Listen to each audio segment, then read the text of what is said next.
do not fall for this Instagram trap. This is something I'm seeing a lot of creators do right now, and this is actually counterproductive for what they're trying to do on their account. And I don't want this to happen to you.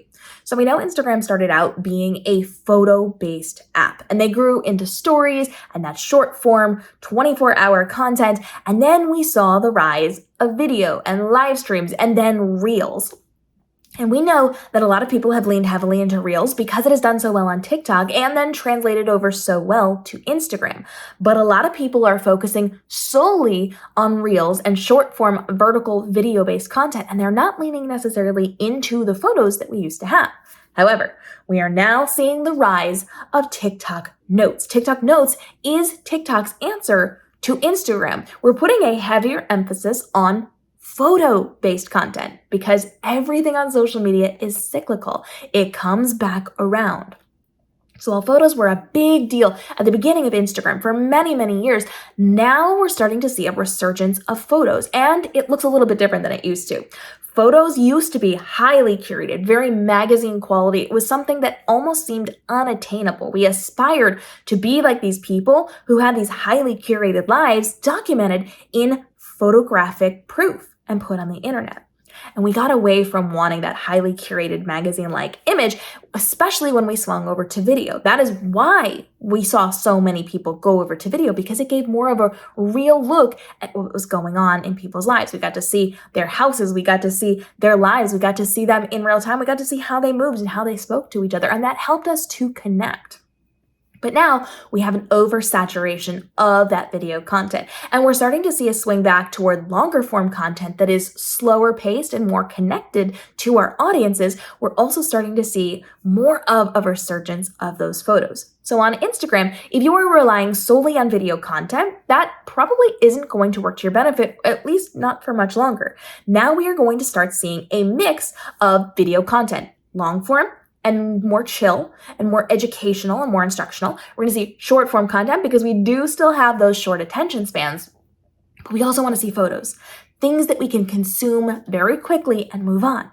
And that is why a lot of people swung away from doing those photos, because on Instagram, the algorithm pays attention to how much time people spend there and how much engagement people give a post. It's very, very easy to quickly see a photo and keep on scrolling. But for a video, you have to stick around to see what it's going to be. So that's more time spent on those videos. We saw a very big swing toward people doing video content because that's what was prioritized, because that is what was getting the most watch time.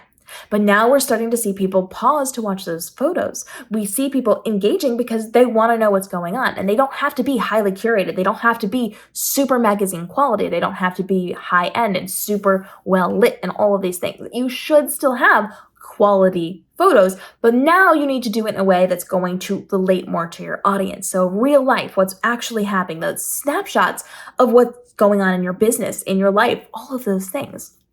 We're also seeing a really heavy leaning toward quote graphics and educational, instructional, informational graphics. So the photos you're posting don't just have to be photos of you in your life. They can very much be just pretty images with a quote from you on it, or instructional steps on how to do something, how to make something, how to create something, how to be something.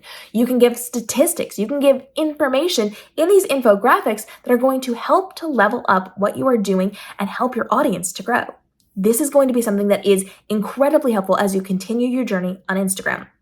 Make sure that you have a well-balanced feed of both photos or graphics and having those videos. And another thing that's going to be really helpful is to use albums. Inside of albums, you can put videos and graphics and photos.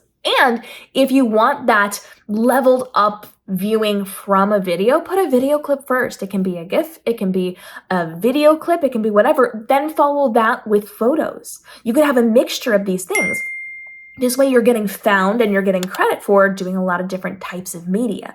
So making sure you have a varied version of your Instagram feed is going to be incredibly helpful. So you want to take the time and effort to create photos, to create graphics, and to create video-based content to give your audience the option of communicating with you in the way that's going to work best for them. And that is going to signal to the algorithm that you are putting the effort in. So don't fall into the trap of just leaning into Reels, just leaning into that short form vertical content.